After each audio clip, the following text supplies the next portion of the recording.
Di sini disebut afa'ayina bil khalqil awal ansa'aha awalan marrah wa huwa alladhi yabda'ul khalqa tsumma yu'iduhu wa huwa ahwanu alaih. Allah selalu mengingatkan, nah iman yang baik itu iman yang seperti saya utarakan tadi. Kamu ingat kekuasaan Allah ketika belum ada apa-apa. Belum ada apa-apa ya Allah bikin manusia itu dari tanah, bikin ayam ya dari tanah, bikin sapi ya dari tanah, bahkan semuanya dari ketiadaan. Nah dengan iman seperti itu, nanti kalau kamu ngaji hadis, Nabi bisa mengeluarkan air dari apa? Dari jemarinya. Terus Nabi Ibrahim dibakar gak apa-apa, Nabi Soleh bisa mengeluarkan unta dari batu besar, Nabi Musa bisa menyibak laut hanya dengan tongkatnya. Itu semuanya kamu tidak ajarkan, karena tadi ingat bahwa kekuasaan Allah itu tidak terbatas. Itu cara iman yang benar. Sehingga nanti ketika kita mati juga gitu. Ketika kita hidup ya tidak bisa ngatur jantung kita, paru-paru kita, pasti sama lah. Setelah kita mati juga tidak bisa ngatur. Yang hanya ngatur Allah Subhanahu wa ta'ala. Hidup kita dalam kendali Allah, mati kita dalam kendali Allah. Ya sudah, terus kita mati ya nyaman saja. Saking nyamannya itu orang-orang soleh kalau mati itu jarang berdoa. Bukan karena apa-apa, kalau berdoa itu resikonya kan gini, mustajab dak ya, dikabulkan dak gitu. Itu menjadikan setan punya peluang masuk, diganggu. Makanya ajarannya Nabi, mangkana akhiru kalamihi la ilaha illallah wa fi riwayatin Allah dakhalal jannah. Jadi kalau mau mati bersaksi saja, sudah ini enggak saatnya berdoa, saatnya bersaksi. Makanya hanya disuruh bilang Allah, Allah, Allah. Dan supaya ini menjadi akhir kalimat. Sehingga nanti keren lah. Ketika ketemu Allah, apa akhir kalimat kamu yang kamu lafadzkan? Allah, Allah. Jika di kitab-kitab diterangkan, ketika orang tua kamu mau mati sudah bilang Allah, jangan tanya catatan hutang di mana ya, tabungannya di mana ya. Terakhir jawab mandiri terus mati lah. Nggak boleh ditanya lagi. Sekali ditanya nanti akhir kalimatnya mandiri. Nah, itu nggak boleh. Jadi sekali sudah bilang Allah, jangan ditanya lagi. Pak, tabungannya di bank mana? Nggak boleh. Bahayanya sekali jawab mandiri terus mati, berarti akhir kalimatnya itu ya mandiri. Makanya harus akhir. Jangan nanti statusnya itu mangkana akhiru kalami, memang akhir dari yang dikatakan itu kata Allah. Nah sebetulnya teks hadis itu la ilaha illallah. Ini pinternya Kiai Jawa. Lagi-lagi kembali ke kultur. Kiai Jawa itu kiai yang bisa modifikasi kultur. Sebetulnya kalimat hadis itu yang masyhur, itu yang populer itu la ilaha illallah. Tapi Kiai Jawa itu, dan itu ngikuti kitab-kitab Arab juga, kitab-kitab. La ilaha illallah itu resikonya tinggi, karena di situ kan tiada Tuhan yang berhak disembah kecuali Allah. Ada kata la ilaha ya. Nah takutnya pas la ilaha sudah mati. Nah karena itu ada resiko la ilaha gak khatam, berarti tiada Tuhan. Nah sehingga karena ini dianggap riskan, ya terus Kiai Jawa ngajari sudah lah, gak usah kepanjangan ya sudah Allah, Allah boleh. Jadi itu sudah agak-agak rekayasa, agak-agak istihad gitu. Makanya itu sebenarnya teks panduannya itu la ilaha illallah. Teks panduannya. Tapi kiai-kiai itu tentu yang paling tahu tentang kehendak Nabi, karena nekuni ilmu itu lama sekali. Kita ngikuti cara-cara ditentukan para kiai. Karena tadi la ilaha illallah itu kan ada kalimat yang tadi ya, tiada Tuhan. Nah kata tiada Tuhan ini yang dianggap riskan kalau nggak khatam. Daripada potensi itu terus kiai-kiai ya agak-agak improvisasi lah, itu memang ya sudahlah Allah, Allah, Allah. Nah supaya itu menjadi akhir kalimat, ya saya ulang lagi menjadi apa? Akhir kalimat. Setelah itu kata kitab-kitab jangan tanya hal lain. Ya sekali ditanya nanti dia akan melafatkan hal lain itu. Ya tadi misalnya tabungannya di mana? Sini. Nah itu kalau wong kuno itu neng laci, neng sorogan, berarti kalimat terakhirnya ya laci sorogan. Ya.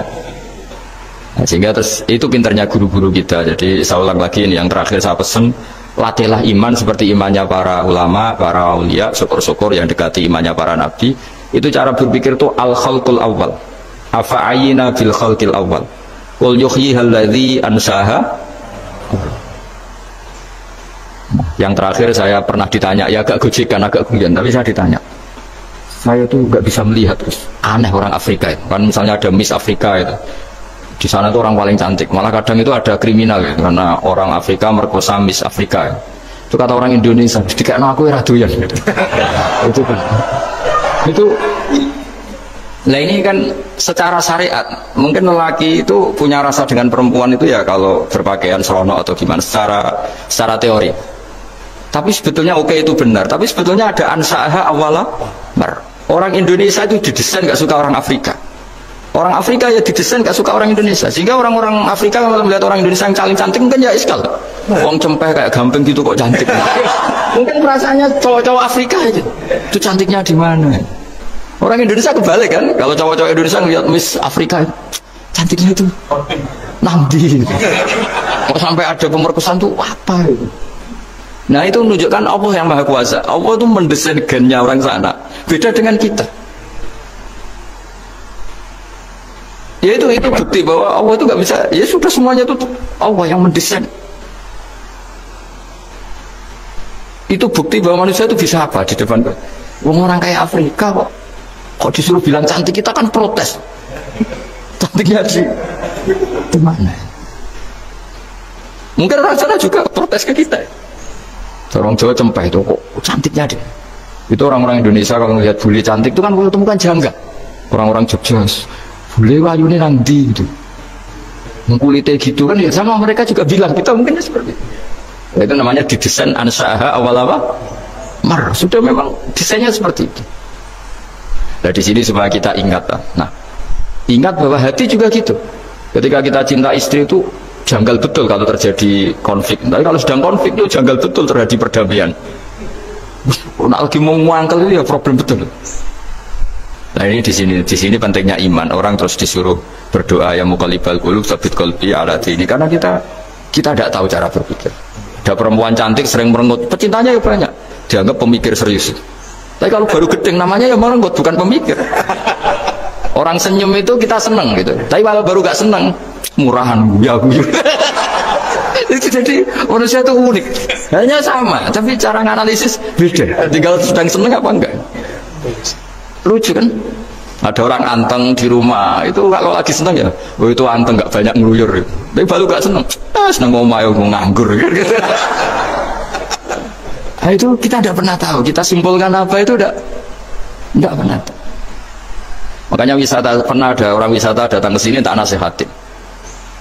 Orang wisata itu kan seneng di kampung-kampung yang terbelakang gitu, melihat orang manusia pohon, melihat apa. Terus saya bilang, itu kan kasihan kan, masa manusia jadi objek. Bahkan bayangannya ya kalau mereka jadi modern jadi gak menarik kan.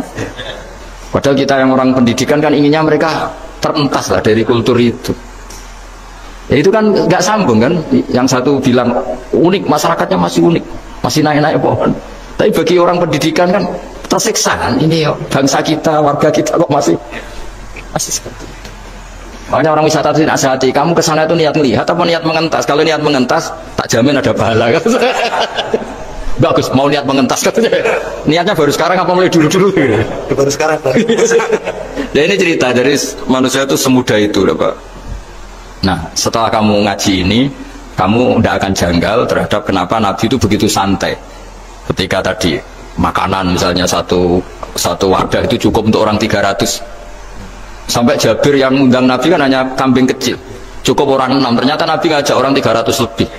Tapi Nabi bilang ya sudah semuanya makan cukup. Kata-kata Nabi kan zaman dulu belum ada beras, belum ada Allah tuh bisa kok menyangkat malaikat tanpa makan gitu. Susahnya apa menyangkat manusianya dengan nasi sedikit itu ya Nabi ya santai aja, semuanya kenyang santai. Ya itu iman-iman yang sudah benar-benar awal amarah sudah. Allah tidak harus terdikti oleh nasi. Kalau nasi sedikit harus cukup orang sedikit, kalau banyak harus orang banyak. Allah tidak perlu kena aturan itu semua, tidak perlu. Misalnya ini Tuhan kata kok kamu atur itu gimana, tidak bisa. Pak Bakar-Bakarnya ngaji ini insya Allah Anda setelah baca mukjizat keramat itu tidak. Ya saya kira demikian. Assalamualaikum warahmatullahi wabarakatuh.